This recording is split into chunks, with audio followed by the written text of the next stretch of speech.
आज क्लास 9 का पाठ जो कबीरदास द्वारा रचित करता है पद है, मोको कहाँ ढूंढे रे बंदे। मोको कहाँ ढूंढे रे बंदे, मैं तो तेरे पास में। ना मैं मस्जिद, ना मैं देवल, ना मैं मस्जिद, ना आगे कैलाश में। आप जानते हैं कि कबीरदास एक निर्गुण विचारधारा के कवि हैं। और पूर्व में जो आपने पढ़ा था, पिछले टाइम पर पढ़ाया था मैंने मान सरोवर के बारे में, उसी का यह तीसरा भाग है पद जो कबीरदास द्वारा रचित है। इस पाठ की विशेषता रही है, यहाँ ईश्वर द्वारा सर्वव्यापकता का भाव व्यक्त हुआ है। बाहरी एवं धार्मिक आडंबरों का खंडन किया गया है।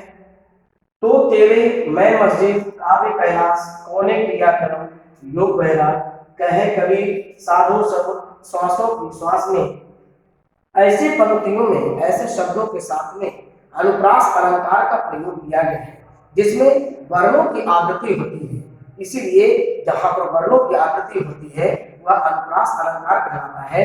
और तीसरे चौथे बिंदु में पद में स्वर मैत्री दर्शनीय, जो 3 शब्दों का प्रयोग किया गया है वह शब्द काफी दर्शनीय है, जिसको कि पढ़ने से समझने से में काफी सहजता मिलती है, आसान होता है और उस पंक्ति के बारे में अर्थ आसानी से समझा जा सकता है। इस दूसरे पद है में यह बताया गया है कि अज्ञानता का आवरण रहने के बाद ही अज्ञानता का आवरण हटने के बाद ही ज्ञान का प्रकाश फैलता है और भक्ति का प्रादुर्भाव होता है।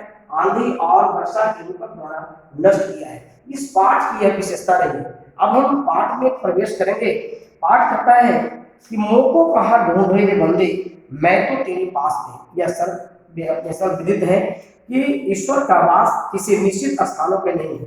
वे तो घटकरवासी है, वे कणकरवासी है, हर जगह पर व्याप्त है, हर जगह पर उनकी विद्यता मौजूद है। इसलिए उनको कहीं ढूंढने की आवश्यकता नहीं है, वो आपके ही अंदर है। ईश्वर हो, अल्लाह हो, जो भी हो, बस आपके ही अंदर है। जैसे उससे संबंधित एक पंक्ति में सुनाता हूं कि कस्तूरी कुंडल बसे मृग ढूंढे वन माही। कस्तूरी कुंडल बसे मृग ढूंढे वन माही, और ऐसे घट घट राम है दुनिया देखे नाही।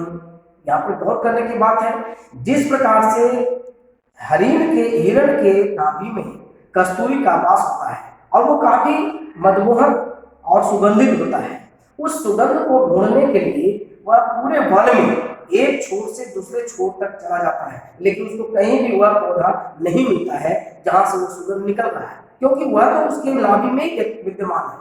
ठीक उसी प्रकार से ईश्वर भी घटघटवासी है, कणकणवासी है, हर जगह पर है। और सबसे बड़ी बात है कि हर इंसान के अंतरात्मा में ही वास है। इसीलिए कबीरदास का कहना है कि मोको कहाँ ढूंढे रे बंदे, मैं तो तेरे पास में। ना मैं देवल, ना मैं मस्जिद, ना काबे कैलाश में। कबीरदास इन पंक्तियों के माध्यम से बता रहे हैं कि न तो किसी देवालय में है, न किसी मस्जिद में है, न किसी काबे कैलाश में है, वो तो घटघटवासी है। आगे का पंक्ति मैं सुनाता हूं, ना तो कोनो क्रियाक्रम में, ना ही जो वैराग में, न तो किसी पूजा पाठ के आडंबरों में, न किसी दिखावे पूजे पाठ में है कि बहुत बड़ा माला फेर जो हुआ, मीठा नमन का फेर, अब मन का फेर के, करका मन का फेर के, मन का फेर, अर्थात हाथ में जो लिए हुए माला है उसको त्याग दीजिए और मन रूपी माला को फेरिए। तो वही कहते हैं कि किसी पूजा पाठ यज्ञ वगैरह में ईश्वर का वास नहीं है। ईश्वर का वास तो अपने अंतरात्मा में है। जो लोग कर करके बाहरी दिखावा करते हैं कि हम बहुत बड़ा अनुष्ठानी है, बहुत बड़ा यज्ञ कर रहे हैं, उससे कुछ नहीं। जब तक आपका अंतरात्मा शुद्ध नहीं है, अंतरात्मा में जब तक आप ढूंढेंगे नहीं, तब तक ईश्वर का दर्शन नहीं है। आगे की पंक्ति कहते हैं कि खोजी हो तो तुरंत मिली हम पल भर की तलाश में। ईश्वर का कहना है, क्या बंदे मुझे इधर उधर ढूंढने की बजाय अपने आप में जब जैसे ही तुम ढूंढोगे, एक बार ध्यान मग्न होकर के ईश्वर का ध्यान कीजिए, आपको ईश्वर का दर्शन अवश्य ही मिलेगा। पल भर की तलाश में खोजियो तो तुरंत मिली हम पल भर की तलाश में। आगे की पंक्ति कहते हैं, कहे कबीर सुनो भाई साधु। कबीरदास का कहना है, ऐ सज्जन व्यक्ति, है सज्जन व्यक्ति सब श्वासों की श्वास में। ईश्वर का वास हर एक श्वासों में है, हर एक सांस में है उनका वास, इसलिए हमें कहीं भी ढूंढने की आवश्यकता नहीं है। तो इस प्रकार से आपने देखा कि इन बिंदुओं के माध्यम से कबीरदास की सोच स्पष्ट रूप से निखरती है, दिखती है, और यह कविता इन विशेषताओं के साथ पूरी तरह से सटीक बैठती है और प्रासंगिक है। दूसरे पद में हम चलते हैं। ईश्वर के बारे में हम लोग जान लिए, अब हम चलते हैं कि मनुष्य ज्ञान को ढूंढे चलता है, सबको दूसरे को दोषी ठहरा रहा है, दूसरे पर आरोप प्रत्यारोप कर रहा है। क्यों? क्योंकि उनके अंदर ज्ञान का संचार नहीं है। ज्ञान का संचार नहीं है तो उससे उन्हें किसी प्रकार से किसी भी चीज की ज्ञान की हासिल नहीं हो सकती है।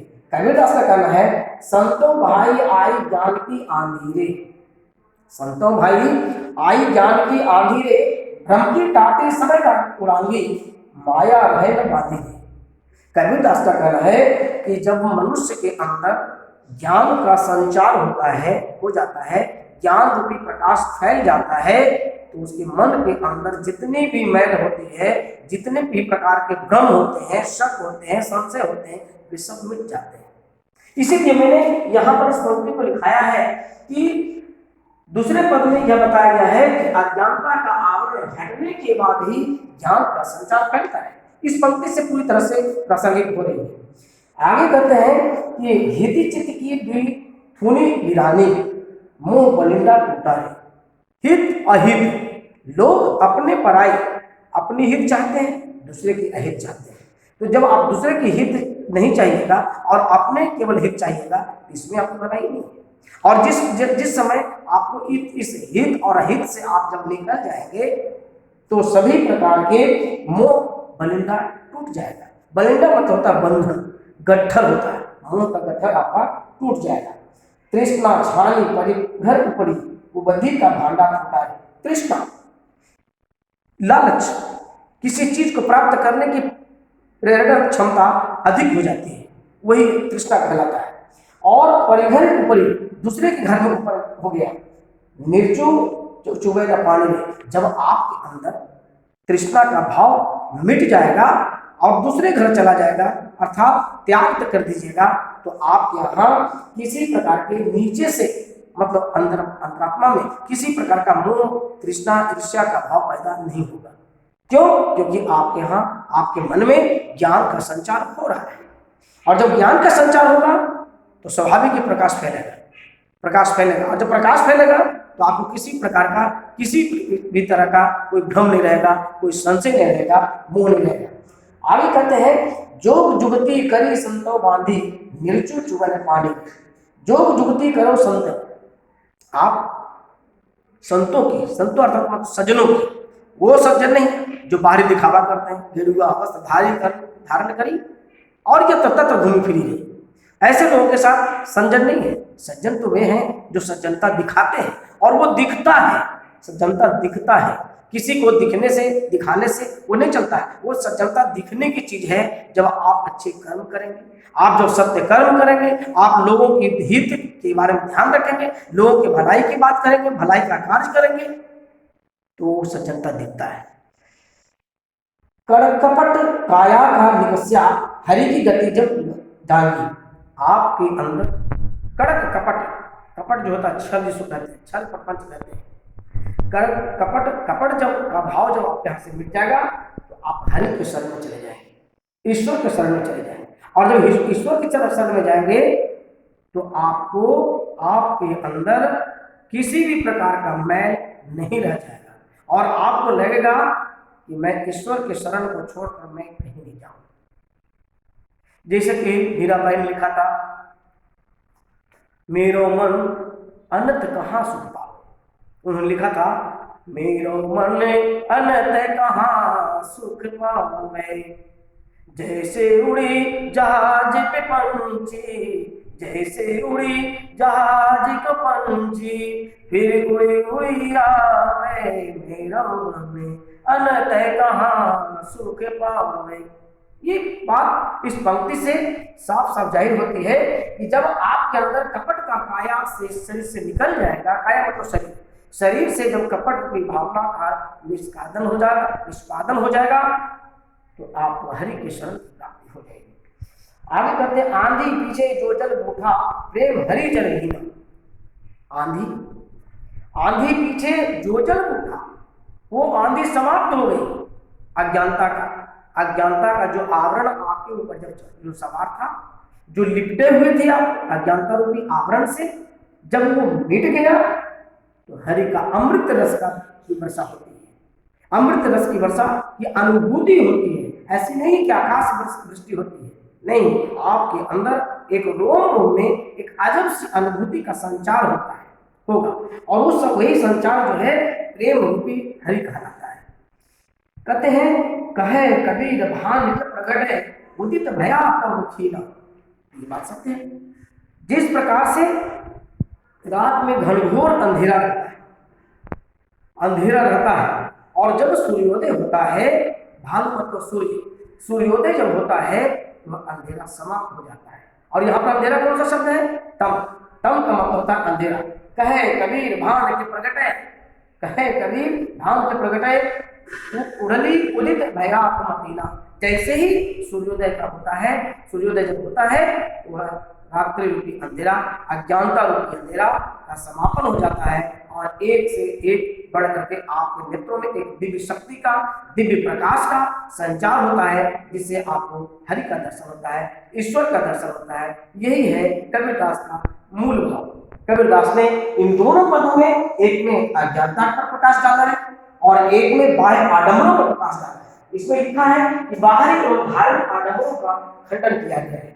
बाहरी और धार्मिक आडंबर से लोगों में अविश्वास, लोगों में मतभेद, लोगों में वैमनस्यता का भाव का संचार होता है। इनकी जरूरत नहीं, इन बाहरी आडंबरों और धार्मिकों की आवश्यकता नहीं है, बल्कि सत्य कर्म की आवश्यकता है। सत्य कर्म कीजिए और आप ईश्वर के शरण को हासिल कीजिए। जब ईश्वर के शरण में जाइएगा तो आपकी मोक्ष की प्राप्ति होगी, वही आपका एक सफल जीवन कहलाता है। तो बच्चों, मैं समझता हूं कि इन पंक्तियों के माध्यम से, इन पाठों के माध्यम से आपके अंदर एक ज्ञान का अजब सा ऊर्जा का संचार हुआ होगा और अपने आप में ये अनुभूति हो रही होगी कि हम ईश्वर का दर्शन कैसे प्राप्त कर सकते हैं, ईश्वर का एक सानिध्य हम कैसे जा सकते हैं, और लोगों के प्रति मेरा क्या कर्तव्य बनता है, क्या अधिकार बनता है। अधिकार केवल खोजने से नहीं मिलता है, अधिकार के लिए पहले कर्तव्य करना होता है, अर्थात आपको सत्कर्म करना होगा, तभी आपको मोक्ष की प्राप्ति होगी। और जब मोक्ष की प्राप्ति होगी, बस दुनिया के मोह माया से आप मुक्त हो जाइएगा और ईश्वर के सानिध्य में चले जाइएगा। इसी के साथ मैं इस पाठ को विराम देता हूँ और मैं कुछ पंक्तियों को लिखाता हूँ जो शाब्दिक क्वेश्चन है। जैसे पहला क्वेश्चन है, मोह को कहाँ ढूंढे रे बंदे। वैकल्पिक प्रश्नोत्तर है, मोह को कहाँ ढूंढे रे बंदे, पर कवि ने ईश्वर को कहाँ ढूंढने के लिए कहा है। ऑप्शन है पहला, अपने अंदर, मस्जिद में, तीर्थों में या फिर मंदिर में। चार ऑप्शन है, अपने अंदर, मस्जिद में, तीर्थों में या फिर मंदिर में। जवाब है अपने अंदर में। जवाब है अपने अंदर में।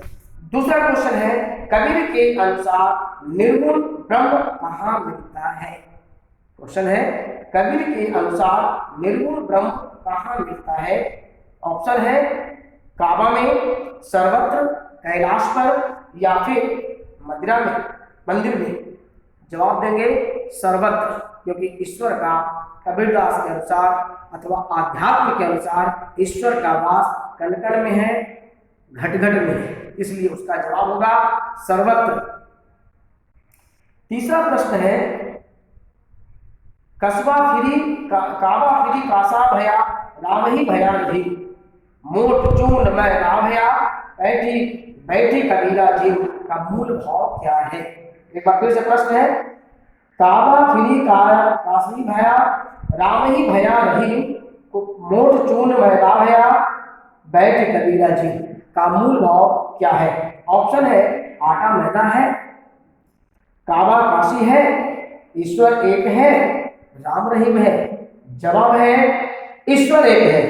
आप जहां भी ढूंढे, जहां भी तलाशें, जवाब आपको एक ही मिलेगा और वह है ईश्वर एक है। अगला क्वेश्चन है, कबीर ने किस व्यक्ति को ऊंचा नहीं माना है? कबीर ने किस व्यक्ति को ऊंचा नहीं माना है?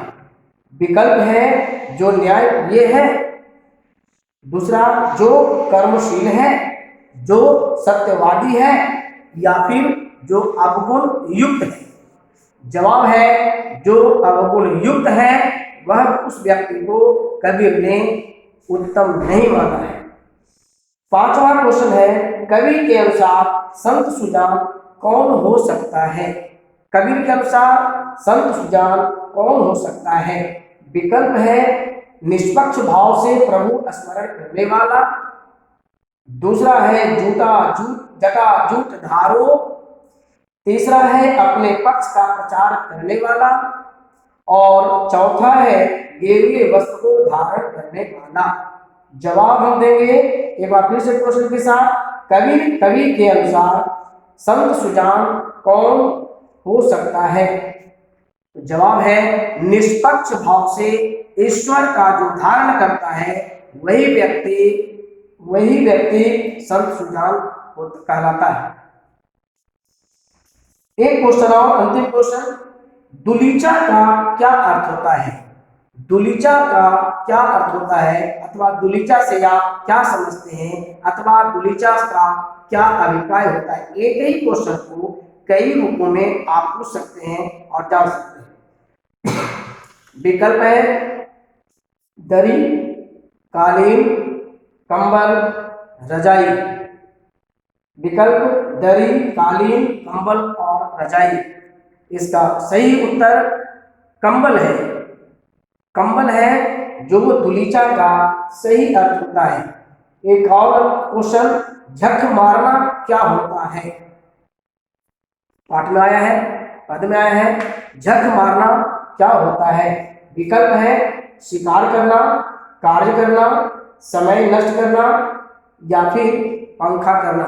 उसका जवाब है समय नष्ट करना।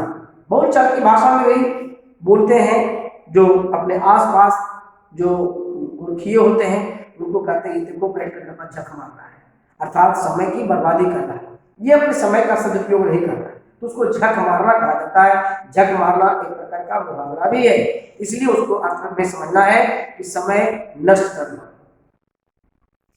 दो क्वेश्चन और मैं बताता हूं, 10 हो जाएंगे। काबा किनका पवित्र स्थान है? काबा किनका पवित्र स्थान है? विकल्प है ईसाइयों का, मुसलमानों का, सिखों का, या फिर हिंदुओं का। सही जवाब मुसलमानों का है। अगला क्वेश्चन है, किसी भी व्यक्ति की पहचान उसके किससे होती है? किसी भी व्यक्ति की पहचान उसके किससे होती है? विकल्प है भोजन, वस्त्र, कर्म, या फिर कुल। सही जवाब इसका होगा कर्म, क्योंकि कर्म के बारे में कहा जाता है, गीता की ये पंक्ति है, कर्म की जा फल की चिंता मत कर ले इंसान, जैसा कर्म करेगा वैसा फल देगा भगवान। ये है गीता का ज्ञान, ये है गीता का ज्ञान। अर्थात कर्म की प्रधानता होती है, और जिस वस्तु की प्रधानता होती है, जिस भाव की प्रधानता होती है, उसी से मनुष्य पहचाने जाते हैं। इसलिए इसका सही जवाब होगा कर्म। आगे का क्वेश्चन है, अंतिम क्वेश्चन, कूड़ कपट काया कनिकस्या हरिक गति जब जीनी में अलंकार। अलंकार इसमें विकल्प है यमक अलंकार, दूसरा अनुप्रास अलंकार, तीसरा श्लेष अलंकार, और चौथा उपमा अलंकार। मैंने पहले ही बता दिया है, वर्णों की आवृत्ति जहां होती है वहां पर अनुप्रास अलंकार होता है। इस पंक्ति में वर्णों की आवृत्ति हुई है, कई बार हुई है, इसलिए यहाँ पर अनुप्रास अलंकार होगा। इस प्रकार से मैंने इस पद से संबंधित, दोनों पद से संबंधित मैंने आपको भाव को स्पष्ट किया, पाठ की विशेषता बताया और वैकल्पिक प्रश्न भी बताया। इन वैकल्पिक प्रश्नों को आप याद कर लेंगे, फिर मैं अगले क्लास में, अगले कक्षा में इसी वैकल्पिक प्रश्नों के साथ पूछताछ करूंगा और फिर मैं अगले पाठ को पढ़ाऊंगा। बाकी जहां भी संशय हो आप पूछ सकते हैं, समझ सकते हैं, इसमें कहीं से कोई इस पट की जगह नहीं, किंतु परंतु की जगह नहीं है। इसी साथ मैं इस पाठ को यहाँ पर विराम देता हूँ। धन्यवाद। धन्यवाद।